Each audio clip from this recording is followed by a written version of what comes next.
पढ़ाई पूरी करने के बाद एक छात्र किसी बड़ी कंपनी में नौकरी पाने की चाह में इंटरव्यू देने के लिए पहुंचा। छात्र ने बड़ी आसानी से पहला इंटरव्यू पास कर लिया। अब फाइनल इंटरव्यू कंपनी के डायरेक्टर को लेना था और डायरेक्टर को ही तय करना था कि उस छात्र को नौकरी पर रखा जाए या नहीं।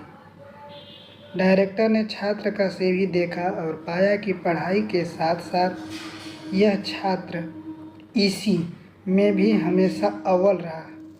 डायरेक्टर, क्या तुम्हें पढ़ाई के दौरान कभी छात्रवृत्ति यानी स्कॉलरशिप मिली? छात्र, जी नहीं। डायरेक्टर, इसका मतलब स्कूल कॉलेज की फीस तुम्हारे पिता अदा करते थे? छात्र, जी हाँ श्रीमान। डायरेक्टर, तुम्हारे पिताजी क्या काम करते थे? छात्र, जी वो लोगों के कपड़े धोते हैं। यह सुनकर कंपनी के डायरेक्टर ने कहा, जरा अपने हाथ तो दिखाना। छात्र के हाथ रेशम की तरह मुलायम और नाजुक थे।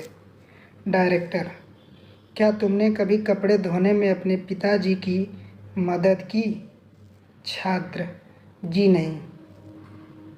मेरे पिता हमेशा यही चाहते थे कि मैं पढ़ाई करूं और ज़्यादा से ज़्यादा किताबें पढूं।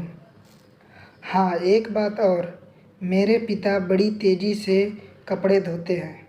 डायरेक्टर, क्या मैं तुम्हें एक काम कह सकता हूँ? छात्र, जी आदेश कीजिए। डायरेक्टर, आज घर वापस जाने के बाद अपने पिताजी के हाथ धोना, फिर कल सुबह मुझसे आकर मिलना। छात्र यह सुनकर प्रसन्न हो गया। उसे लगा कि अब नौकरी मिलना तो पक्का है, तभी तो डायरेक्टर ने कल फिर बुलाया है। छात्र ने घर जाकर खुशी खुशी अपने पिता को ये सारी बातें बताई और अपने हाथ दिखाने को कहा। पिता को थोड़ी हैरानी हुई, लेकिन फिर भी उसने बेटी की इच्छा का मान करते हुए अपने दोनों हाथ उसके हाथों में दे दिए। छात्र ने पिता के हाथों को धीरे धीरे धोना शुरू किया। कुछ देर में ही हाथ धोने के साथ ही उसकी आंखों से आंसू भी झरझर बहने लगे। पिता के हाथ रेगमाल यानी इमली पेपर की तरह सख्त और जगह जगह से कटे हुए थे। यहाँ तक कि जब भी वह कटे के निशान पर पानी डालता, चुभन का एहसास पिता के चेहरे पर साफ झलक जाता था। छात्र को जिंदगी में पहली बार एहसास हुआ कि ये वही हाथ है जो रोज़ लोगों के कपड़े धोकर उसके लिए अच्छे खाने, कपड़ों और स्कूल की फीस का इंतज़ाम करते थे। पिता के हाथ का हर छाला सबूत था उसके एकेडमिक कैरियर की एक एक कामयाबी का। पिता के हाथ धोने के बाद छात्र को पता ही नहीं चला कि उसने उस दिन के बचे हुए सारे कपड़े भी एक एक करके धो डाले। उसके पिता रोकते ही रह गए, लेकिन छात्र अपनी धुन में कपड़े धोता चला गया। उस रात बाप बेटे ने काफ़ी देर तक बातें की। अगली सुबह छात्र फिर नौकरी के लिए कंपनी के डायरेक्टर के ऑफिस में था। डायरेक्टर का सामना करते हुए छात्र की आंखें गीली थी। डायरेक्टर, तो फिर कैसा रहा कल घर पर? क्या तुम अपना अनुभव मेरे साथ शेयर करना पसंद करोगे? छात्र, जी हाँ श्रीमान, कल मैंने ज़िंदगी का एक वास्तविक अनुभव सीखा। नंबर 1, मैंने सीखा कि सराहना क्या होती है। मेरे पिता न होते तो मैं पढ़ाई में इतनी आगे नहीं आ सकता था। नंबर 2, पिता की मदद करने से मुझे पता चला कि किसी काम को करना कितना सख्त और मुश्किल होता है। नंबर 3, मैंने रिश्तों की अहमियत पहली बार इतनी शिद्दत के साथ महसूस किया। डायरेक्टर, यही सब है जो मैं अपने मैनेजर में देखना चाहता हूँ।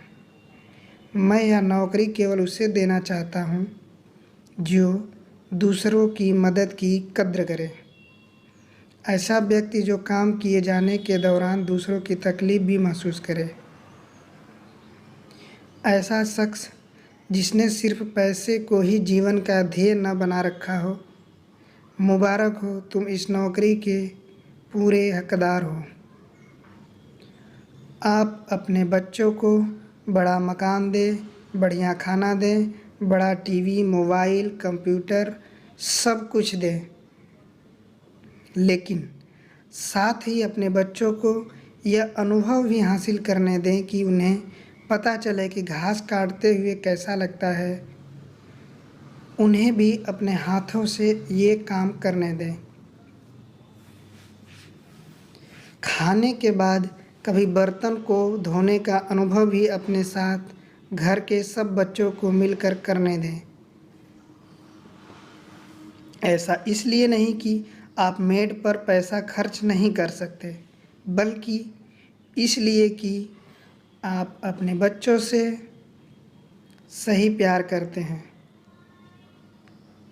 आप उन्हें समझाते हैं कि पिता कितने भी अमीर क्यों न हो, एक दिन उनके बाल सफ़ेद होने ही हैं। सबसे अहम है आपके बच्चे किसी काम को करने की कोशिश की कद्र करना सीखें।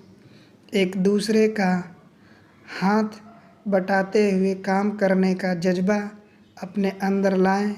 यही है सबसे बड़ी सीख। सदैव खुश रहिए, जो प्राप्त है पर्याप्त है।